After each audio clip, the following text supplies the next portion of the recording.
graça e a paz do nosso Senhor Jesus Cristo estejam sobre a vida de todos os irmãos, de todas as irmãs, de todos nós presentes e reunidos aqui para, como já foi falado no início desse culto, exaltar o nosso Deus. É o nosso propósito, né? Para esse fim estamos aqui. Eu quero ler com vocês o livro do profeta Obadias.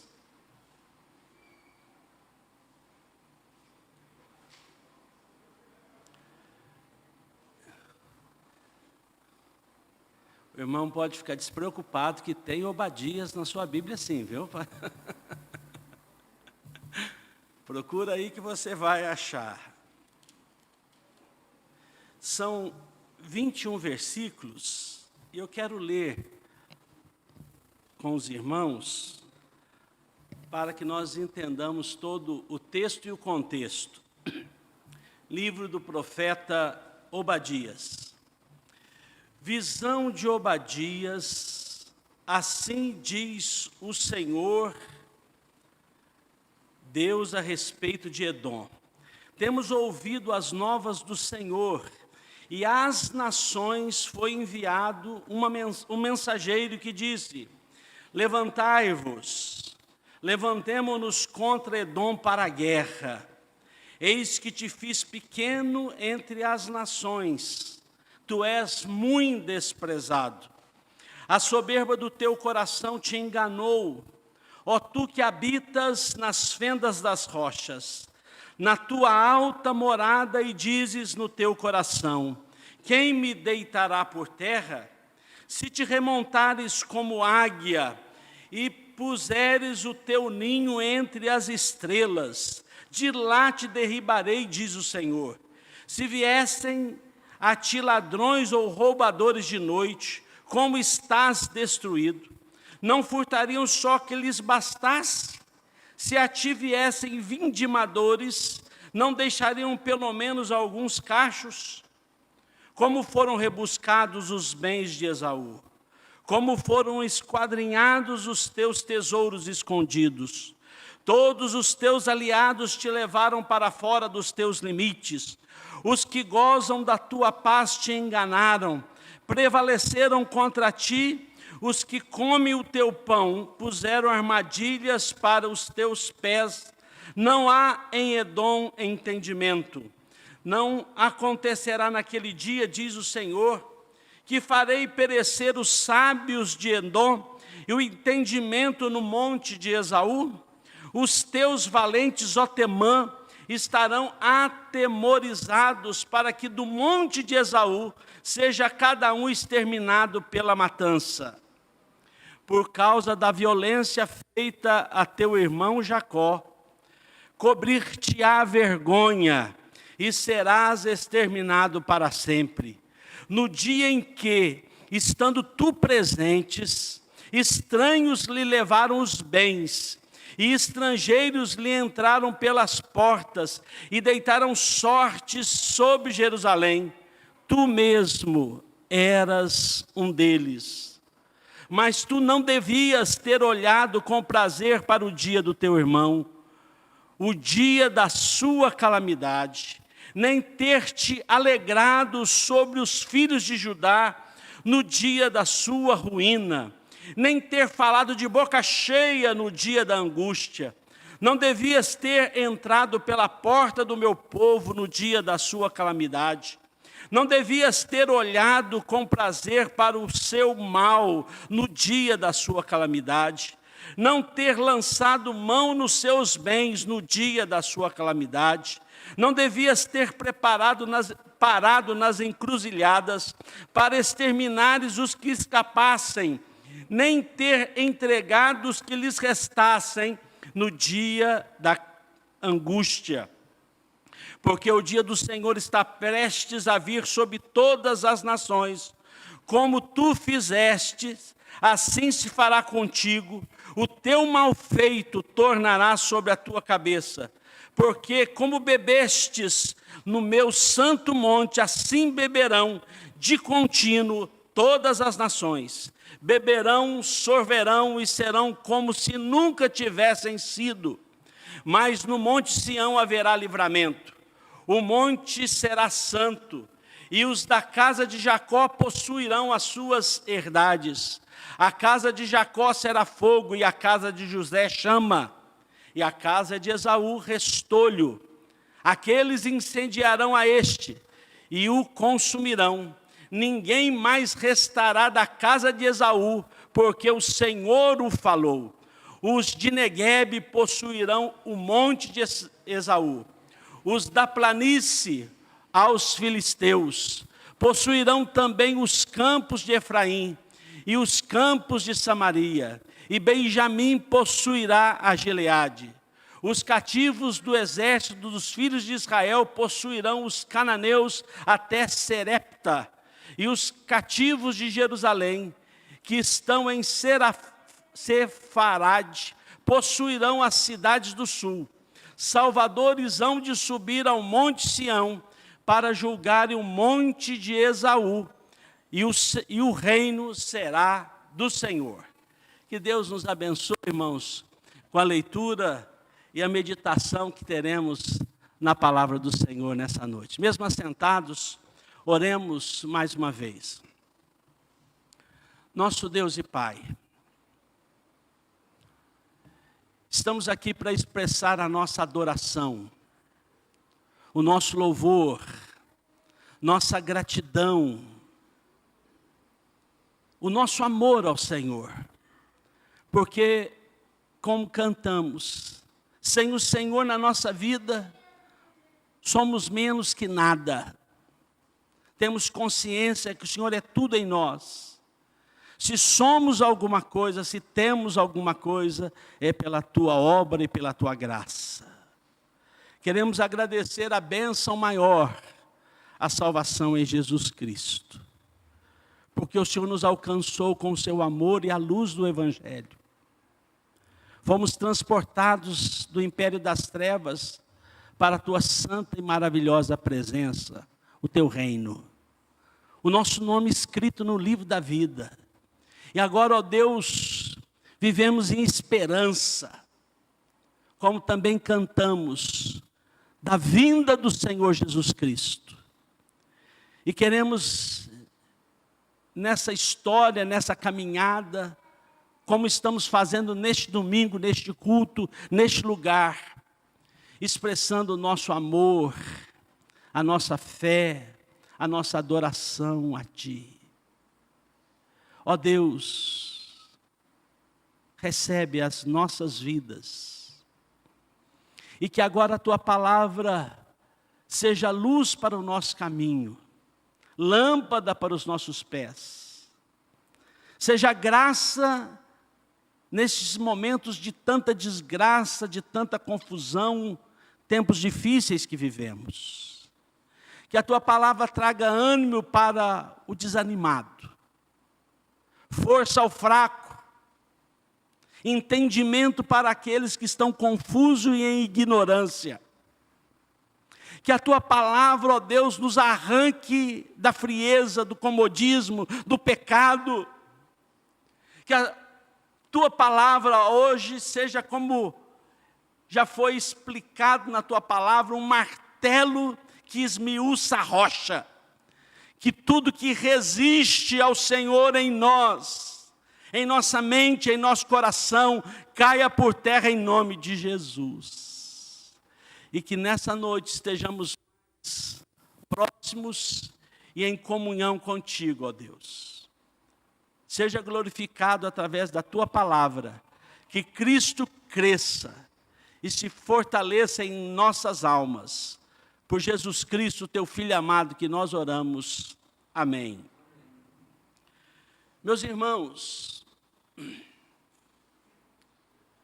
quando nós olhamos para as Escrituras Sagradas, nós encontramos a descrição, a revelação do nosso Deus, o nosso Criador, o nosso Salvador. E eu quero destacar dois aspectos dos atributos de Deus. Primeiro, o nosso Deus é eterno. Uma coisa que nos impacta profundamente o coração. Deus não tem começo e não tem fim. Eu, quando criança, ficava tão perturbado com essa ideia. Como não tem começo? De onde ele veio? Como não tem fim? Porque nós somos seres tão finitos, começo, meio e fim, e temos dificuldade de entender um Deus eterno. Mas Ele o é, e nós o adoramos por sua eternidade. Mas algo também fantástico, entre os muitos atributos de Deus, é a sua imutabilidade. A Bíblia diz que Ele é o mesmo ontem, hoje, e o será para sempre. Os profetas falaram que nós não somos consumidos nem destruídos, porque o nosso Deus não muda. O apóstolo Tiago diz que em Deus não há sombra de variação e nem mudança. E nós que somos seres tão mutáveis, volúveis, também ficamos impactados com isso. Porque num grau de normalidade, nós temos o que na psicologia se chama transtorno de humor. Tem dia que a gente está muito alegre, quer conversar, quer sair, quer passear. Tem dia que a gente quer estar com aquele, como a gente fala lá em Minas Gerais, jururu. Está quieto, quer ficar em casa, não quer conversar com ninguém. Isso é normal, né? Mas também existe a patologia, o transtorno de humor que pode ter transtorno ou que leva a pessoa à bipolaridade, né? Pessoas que têm extremos absolutos, radicais. Mas o nosso Deus não. Ele é o mesmo. É o mesmo. Há 10 mil anos atrás, hoje, e daqui a 100 milhões de anos, Ele é o mesmo. Não muda. Não tem variação nem mudança. De forma prática, o que isso traz para nós, irmãos? O que aprendemos com isso é que o que entristecia Deus há 5 mil anos atrás, continua entristecendo hoje e continuará por todo o sempre, porque Ele não muda. O que aborrece Ele hoje, vai aborrecer amanhã, como aborreceu ontem. E também o que alegrava a Deus há 5 mil anos atrás, se realizarmos, praticarmos hoje, também vai alegrar o nosso Deus. E por que eu estou fazendo essa introdução a partir da leitura do livro do profeta Obadias? É porque aqui nós temos uma história, irmãos. Uma história que tem um fim trágico, dramático. A erradicação de um povo. Porque este povo, durante décadas, mais do que décadas, séculos, viveram com mágoa, ódio, rancor no seu coração. E isso aborrece a Deus. E nós devemos tomar muito cuidado, irmãos, com esses sentimentos que são comuns a nós, pecadores, seres humanos. Mágoas, ressentimento, ódio, inimizade.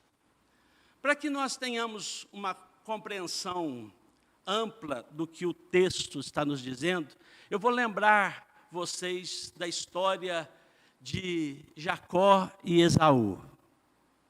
Aqueles gêmeos que já na barriga da mãe brigavam para ver quem que nascia primeiro. E diz o texto de Gênesis que quando Esaú nasce, Jacó está agarrado aos pés do irmão. Um se tornou exímio caçador, homem do campo. O outro se tornou pacato, um homem de tendas. Certo dia, você conhece a história, eu vou ser rápido aqui, Esaú chega faminto de uma caçada. E você lembra que ele vendeu o seu direito de primogenitura, algo impensável nos tempos bíblicos, na cultura hebraica, vender o seu direito de primogenitura. O livro de Hebreus chama Esaú de blasfemo, porque ele não valorizou algo maravilhosíssimo que ele recebeu de Deus, ser o primogênito. Ele vendeu. Mas você lembra também que Jacó e Rebeca, sua mãe, enganaram a Isaac e Esaú naquele episódio da bênção. Os irmãos lembram do texto bíblico? Eu não vou ser detalhista aqui, mas vocês lembram disso. Mas, a partir daquele momento, surgiu uma mágoa, uma tristeza, um ódio, um rancor sanguinário e assassino no coração de Esaú. Você lembra da história que Jacó tem que fugir para a casa do tio Labão e ficar lá anos, décadas, para ver se a ira, a raiva, o ódio do irmão desaparecesse. E depois nós conhecemos a história que eles fizeram uma reconciliação ali, segundo uma interferência de Deus. Mas a mágoa já estava tão aprofundada, o ódio já tinha criado raízes tão profundas que aquilo perdurou. E quando nós lemos Números, capítulo 20, você pode ler em casa, quando Moisés saiu triunfante do Egito com o povo de Israel, e os irmãos lembram das 10 pragas, o mar que se abre, os egípcios que morrem ali, cobertos pela água do mar, e eles agora caminham triunfantes, vitoriosos para a terra prometida, e eles chegam na divisa da terra. Moisés manda uma embaixada, manda mensageiros para falar com o rei de Edom. Deixe-nos passar. Mas quem eram os edomitas? Os edomitas eram os descendentes de Esaú, o povo que surgiu de Esaú. Por isso que Moisés chama o rei de Edom e os edomitas de irmãos. Conta a história dos 400 anos de cativeiro. A mão poderosa de Deus que os trouxe ali, eles estavam caminhando para a terra prometida e pediu passagem pela terra. E até falou, nós não vamos permitir que o nosso gado, a nossa ovelha tome de sua água. Vai ser dada uma ordem que ninguém vai apanhar uma fruta sequer de qualquer árvore do povo de Edom. Nós só vamos passar. O rei de Edom não deixou. Moisés insiste. O rei de Edom, nós vamos para a guerra. E aí, irmãos, quase 500 anos depois, a mágoa ainda estava ali. O ódio ainda estava ali. O ressentimento ainda estava ali. E, irmãos, a história continua. No ano 586, quando a Babilônia faz um cerco de 2 anos sobre a capital Jerusalém, porque no ano 604 a.C., a Babilônia já havia conquistado todo o território de Judá, mas a capital não. 586, eles vão agora pegar a capital. Eles vão dominar e destruir Judá e Jerusalém. Um cerco, como eu disse, de 2 anos. E vou ser mais rápido aqui com a narrativa histórica. Eles destruíram a cidade. Mas o que o texto bíblico vai nos dizer é que os edomitas não só estavam juntos com os babilônicos, não só se alegraram com a destruição de Jerusalém, mas como eles também entraram pelas portas destruídas de Jerusalém e roubaram tudo que eles conseguiram dos seus irmãos. Por isso que depois você pode abrir a sua Bíblia, não agora, no Salmo 137, que o salmista fala que ele pendurava as suas harpas, as suas liras nos salgueiros da Babilônia. E os babilônicos pediam, cante-nos canções de Sião. E eles diziam, como cantaremos nós, se estamos longe da nossa terra, longe do nosso Deus? Que seque a minha mão direita, se eu esquecer de ti, ó Jerusalém. Que a minha língua se grude ao céu da boca e eu não fale mais, se eu de ti me esquecer, ó Senhor. Mas no versículo 7 tem a seguinte oração dos judeus. Senhor, lembra dos edomitas, porque eles entraram em Jerusalém e eles cantaram, arrasai, arrasai, arrasai Jerusalém até seus fundamentos. E eles fizeram isso, destruíram o que já estava no chão. Destruíram e arrasaram mais ainda a cidade.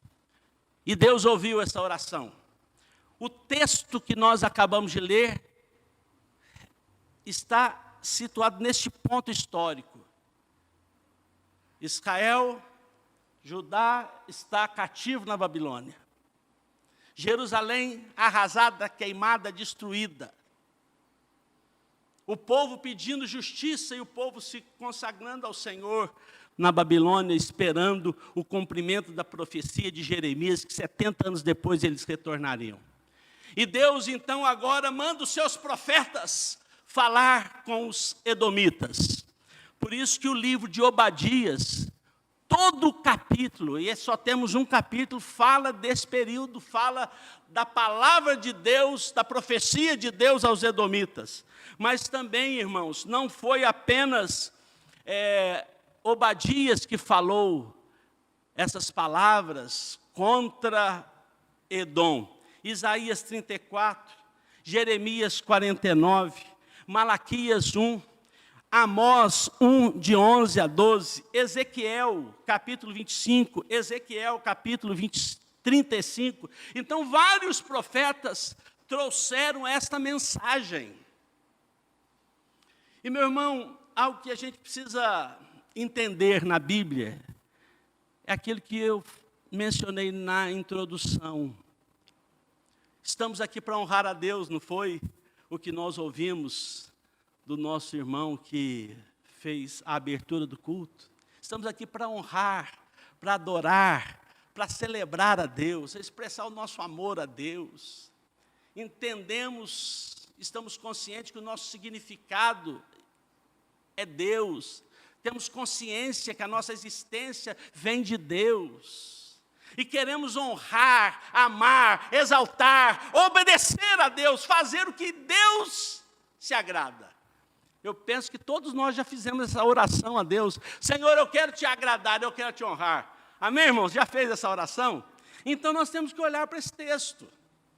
Porque o que entristeceu a Deus lá no passado, nós não podemos reproduzir, porque vai entristecer Deus. O que alegrou Deus no passado vai alegrar Deus no presente e no futuro. E nós precisamos aprender isso e praticar, exercitar isso. Sendo assim, meu querido e amado irmão, eu quero trazer lições a serem aprendidas por cada um de nós, para exaltarmos a Deus a partir dessa história que revela a natureza, o caráter e a personalidade do nosso Deus, do nosso Senhor, do nosso Salvador.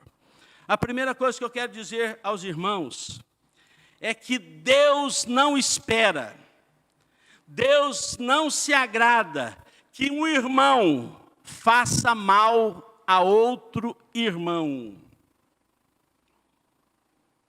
E aí, irmãos, tanto o irmão carnal, sanguíneo, quanto o irmão espiritual, o irmão da fé.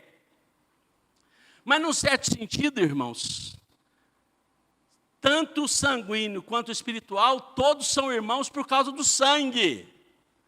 E no aspecto espiritual, nós somos irmãos por causa do quê? Do sangue derramado dos Filho eterno de Deus, Jesus Cristo.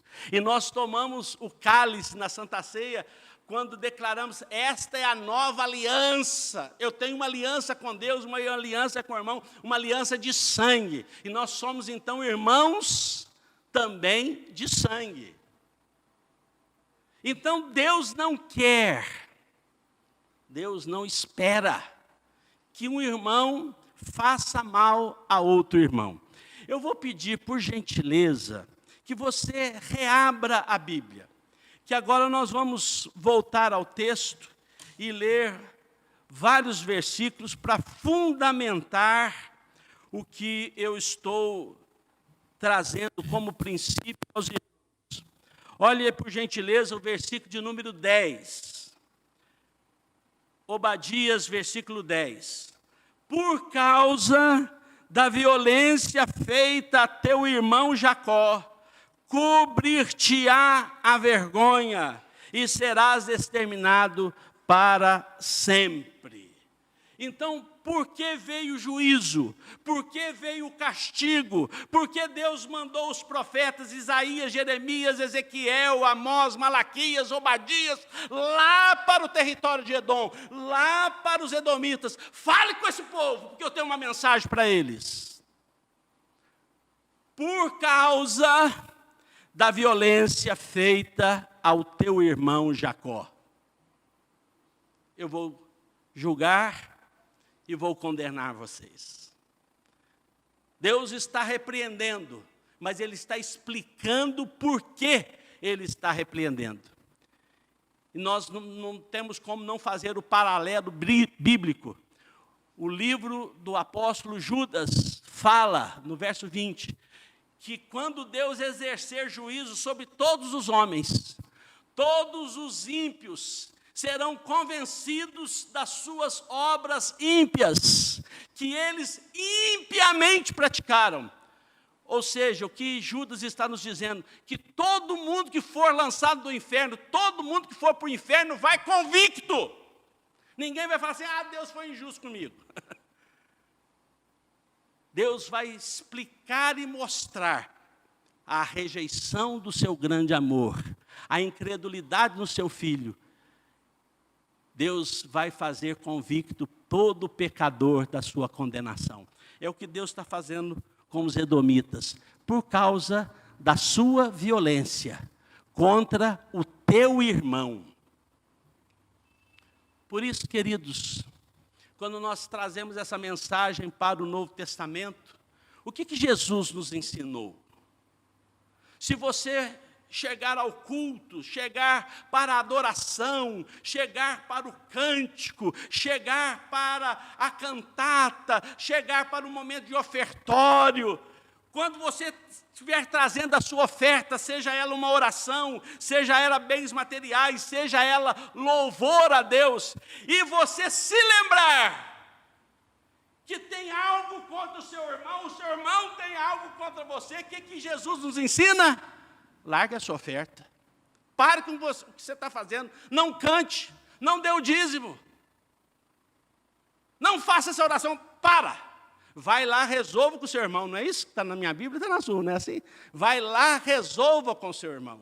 E depois você volte para cantar, para orar, para dar o seu dízimo para o altar do Senhor.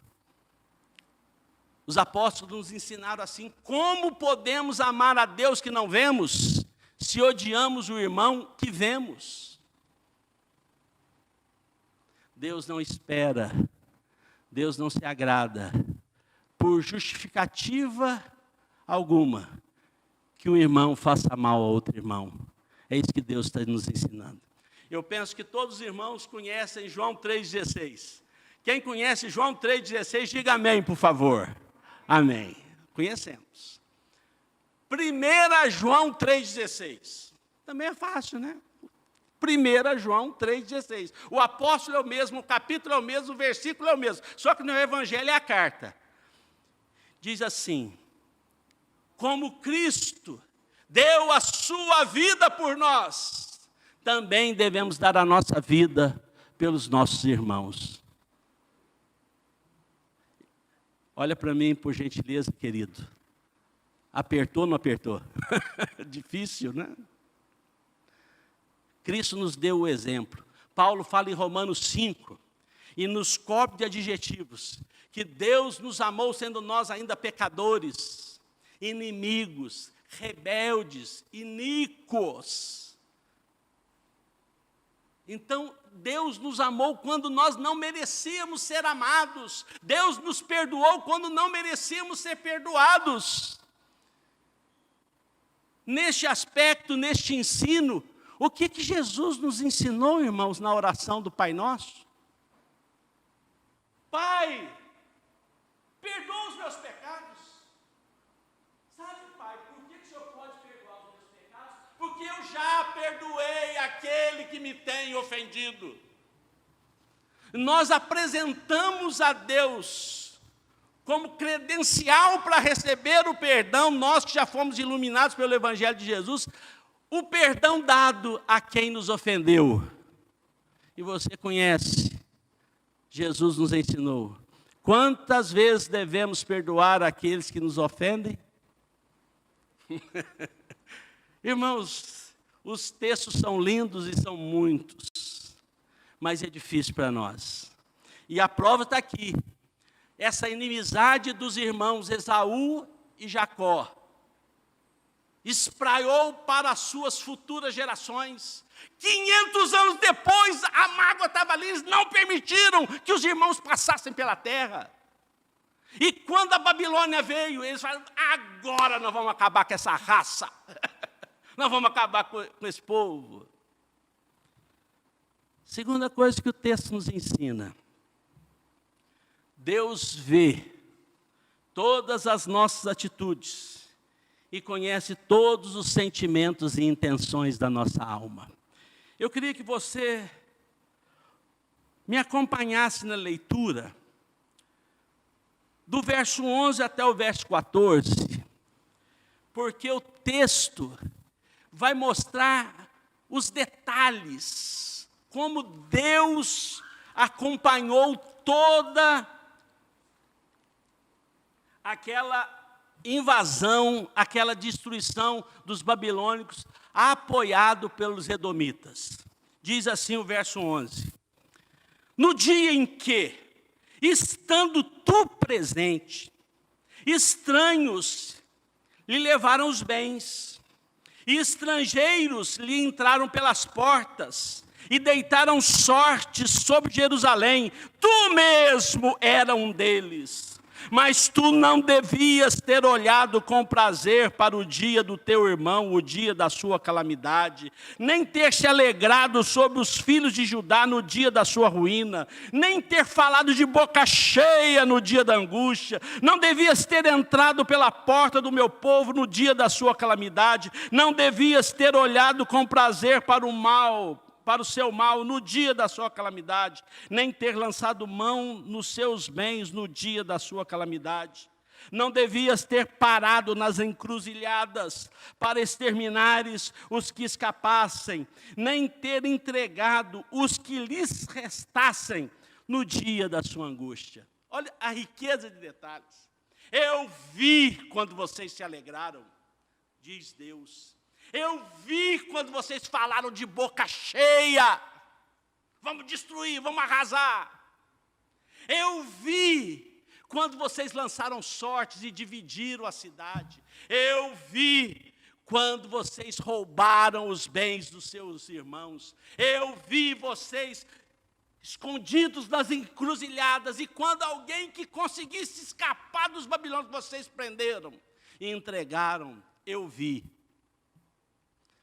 Irmãos, o que esse texto está dizendo para nós é o que Paulo vai falar aos Gálatas: de Deus não se zomba. Amém, irmãos? De Deus não se zomba. Deus está vendo. Deus está vendo. Sua mulher não está vendo, mas Deus está vendo. O seu marido não está vendo, mas Deus está vendo. O seu pastor não está vendo, mas Deus está vendo. O seu patrão não está vendo, mas Deus está vendo. O mundo não está vendo, mas os céus estão vendo.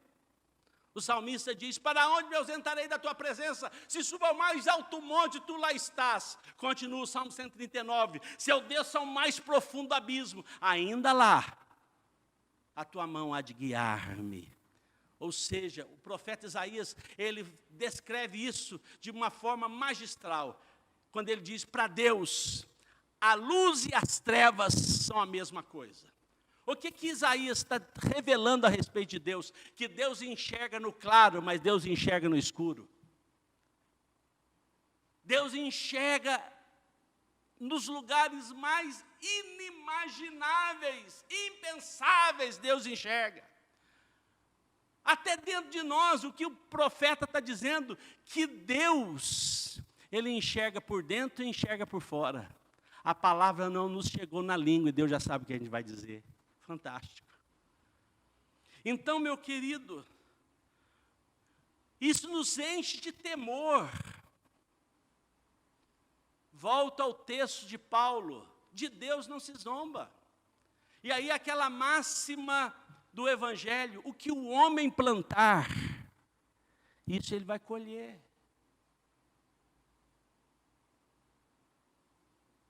Ninguém vai colher por nós, nós vamos colher. Nós vamos comer o que nós plantamos. Não adianta você querer dar um pedacinho para ninguém, é a sua plantação. Você vai comer tudinho. Cuidado com o que você planta, porque Deus está vendo. E Deus conhece as intenções do nosso coração. Diz que nós compareceremos perante o tribunal de Cristo, para prestarmos conta de 3 coisas. Primeiro, das nossas obras. Segundo, das palavras que saem de nossa boca. Terceiro, das intenções. Paulo fala em Romanos, os segredos do coração. Deus, Ele até tem, e Ele vai puxar lá a ficha. Pastor Edson pregou durante os seus 30, 40, 50, 60 anos de ministério 10.000 sermões. Amém. Ele pode me abençoar, ou na linguagem apocalíptica, né? Ele pode me galardoar por 10.000, 20.000, sei lá, quantos mil sermões. Mas Deus não olha só a obra. Ele vai perguntar para mim: Edson, eu sei, naquele domingo, 14 de março de 22, eu sei por que você foi na igreja de São José dos Campos. A intenção de você estar lá estava clara diante dos meus olhos. Então, irmãos, Deus, Ele não vai simplesmente fazer a conta. Quanto de dízimo você deu? 1.000, milhões, bilhões? Mas qual a intenção? Quando você cantou, quando você orou, o que estava pulsando dentro da sua alma? Nós vamos prestar contas a Deus das intenções, as motivações pelas quais nós fizemos o que fizemos, mesmo dentro da igreja, para a glória de Jesus. Porque Deus vê todas as coisas. Não devias ter olhado, não devias ter falado, não devias ter se alegrado, não devias ter entrado, não devias ter parado nas encruzilhadas, ou seja, tudo está patente e claro aos olhos de Deus. Terceiro, e vamos para frente. Deus vai responsabilizar cada um de nós por nossas atitudes, como Ele fez com o povo de Edom, como Ele fez com os edomitas. Olha que texto impressionante, versículo 15, por gentileza, irmãos. Obadias 15. porque o dia do Senhor está prestes a vir sobre todas as nações. Como tu fizeste, assim se fará contigo. O teu mal feito tornará sobre a tua cabeça. Não é impressionante, irmãos? O que Deus está dizendo. Eu vi a intenção de ódio, de mágoa, de revolta, de vingança, de prazer com a ruína, a desgraça do seu irmão. Então eu vi que você roubou, que você matou, que você arrasou, que você destruiu. Eu vi. O teu mal feito tornará sobre a tua cabeça. E aí, irmão, eu preciso falar uma coisa muito importante para nós, que talvez alguém aqui presente ou algum irmão que está nos acompanhando pela internet pode pensar assim: mas pastor, o Deus do Velho Testamento era um Deus de justiça, era um Deus muito bravo, era um Deus que não tinha paciência, era um Deus muito irado, era um Deus até de olho por olho, dente por dente. Mas agora não, o Novo Testamento, Deus é de misericórdia, Deus é de bondade, Deus é paciente. Para que nós entendamos o que eu disse no início, o que agrada a Deus hoje, agradou há 10 mil anos atrás, 50 mil anos atrás, e vai continuar agradando para frente. E o contrário também é verdadeiro. Porque ele é o mesmo, ele não sofre mudança e nem sombra de variação. Então, para fundamentar no Novo Testamento esse mesmo versículo do Velho, eu quero ler com você Colossenses 3:25. Colossenses 3:25, por gentileza. Diz assim a palavra do Senhor, Colossenses 3:25. Pois aquele que faz injustiça receberá em troco a injustiça feita, e nisso não há acepção de pessoas. Sendo assim, irmãos, o que Deus está dizendo, a injustiça feita, você vai receber em troca a mesma injustiça. Porque o que você plantou foi injustiça. O que você plantou foi mentira. O que você plantou foi maldade. E você vai receber em troca o que você plantou. Perceba que a mensagem bíblica do caráter e da imutabilidade de Deus é a mesma. O que ele falou para os edomitas, Paulo está falando para os irmãos e crentes de Colossos. Está falando para nós aqui em São José dos Campos.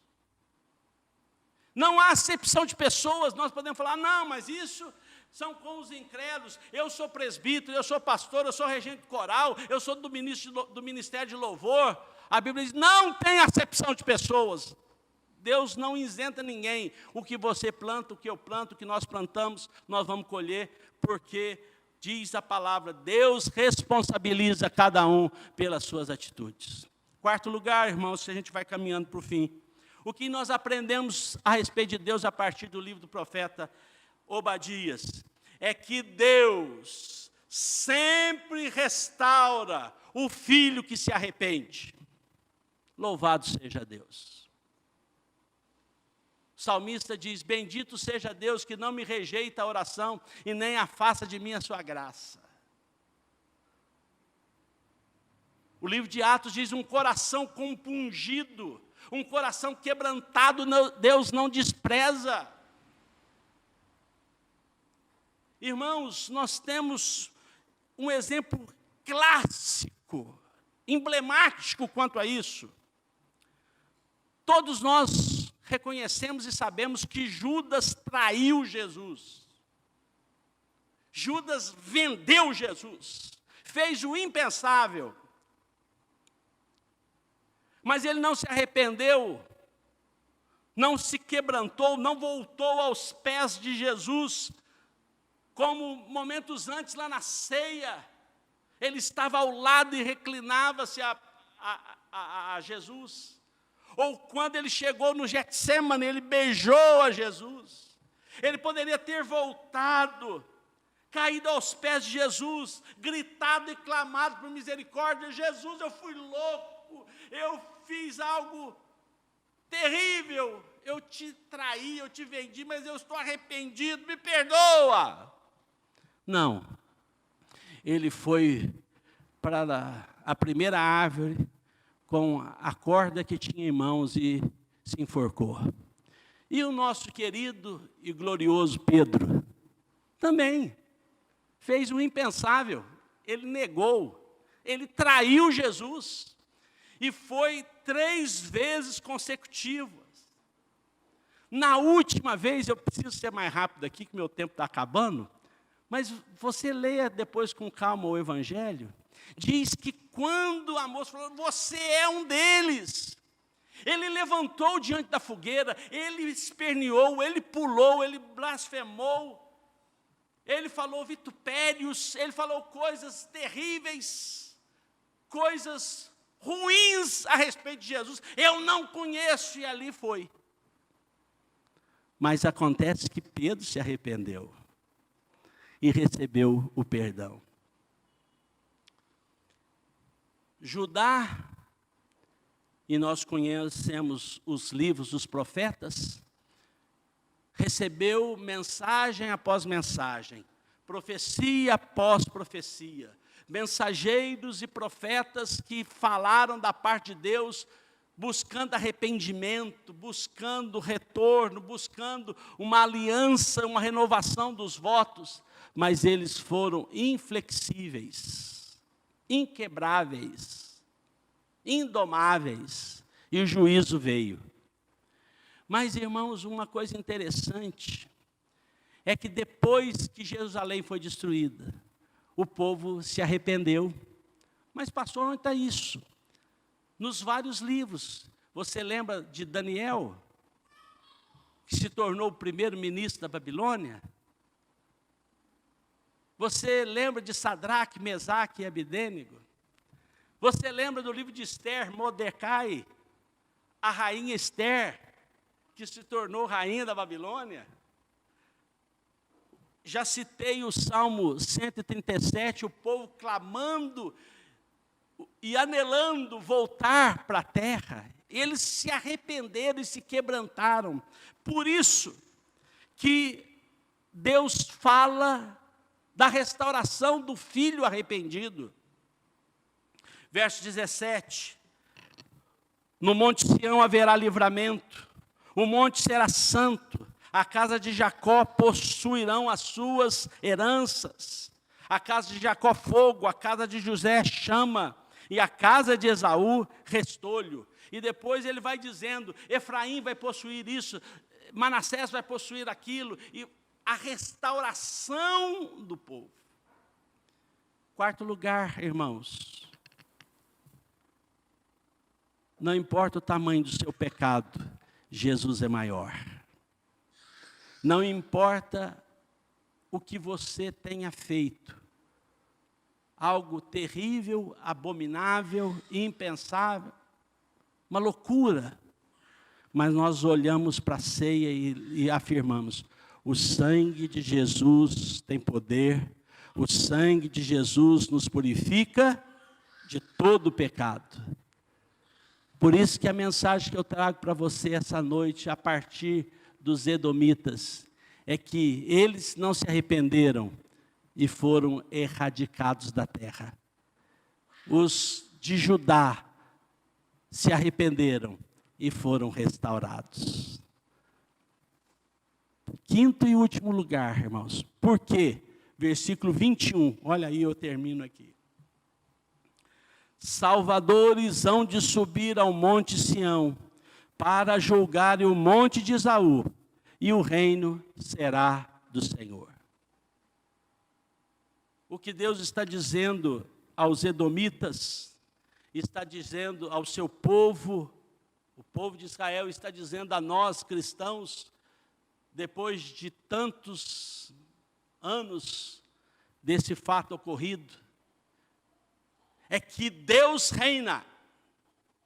Por isso que Deus fala no versículo de número 1, visão do profeta Obadias, Deus fala às nações, nações. Ele não está falando ao povo de Israel, mas ele está falando a todas as outras nações do mundo. Eu tenho uma mensagem a vocês, eu enviei um mensageiro a vocês. Os comentaristas bíblicos entendem que esse mensageiro pode ser até um ser celestial, um anjo. Levantai-vos contra Edom para a guerra. Ou seja, Deus convoca todas as nações do mundo, vão a Edom e acaba com esse povo. Os edomitas eram soberbos, porque eles moravam em regiões montanhosas, inexpugnáveis. Por isso que nós encontramos versículos como o 4 e o 5. Mesmo que vocês coloquem as suas moradas nas nuvens, e pensem, ninguém vai nos alcançar. E ele diz no versículo 5, ainda que vocês coloquem as moradas lá nas estrelas, de lá eu derrubarei vocês, porque eu reino. Ou seja, Deus dá ordem às nações incrédulas, Deus dá ordem ao mundo, Deus dá ordem a tudo, porque a justiça pertence a Deus. O nosso Deus reina, irmãos. O que isso nos ensina hoje? Eu encerro aqui. Estamos terminando um tempo de pandemia. 2 para 3 anos difíceis, muito difíceis. Nós ainda temos resquícios, né? Olha as máscaras aí. Temos resquícios. Muitas pessoas se desesperaram, mas o nosso Deus continuou e continua no trono. Hoje, sabemos de guerras. Muitos já estão trazendo profecias. Vai começar a terceira guerra mundial. A Rússia. Isso. Irmãos, a caneta da história não está na mão dos homens. A caneta da história não está na mão dos generais. A caneta da história não está na mão do mercado. A caneta da história não está na mão dos políticos. A caneta da história não está na mão dos homens. A caneta da história está na mão de Deus. Por isso que nós já temos a narrativa e a descrição de tudo. Como o relâmpago que sai do Oriente e se mostra no Ocidente, assim será a vinda do Filho do Homem. E quando ele vier, todo joelho verá, todo joelho se dobrará, e toda língua confessará, Jesus é Senhor. Já levantou o anticristo, já levantou a besta, já levantou tantas coisas, mas diz Tessalonicenses, e o Senhor com o sopro da sua boca, destruirá o anticristo e os seus inimigos. Aquele a quem nós servimos está no trono, irmãos. E eu encerro com a última palavra.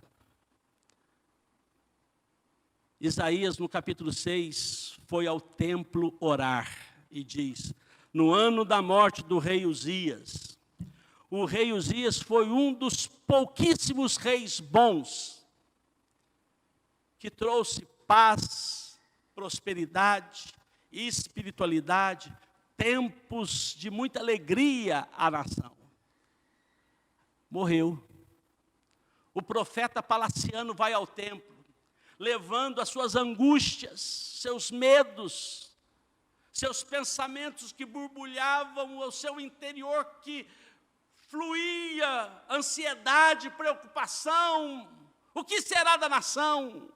Vai vir outro rei perverso, mau, teremos tempos de guerra, de abandono do Senhor. O que vai acontecer?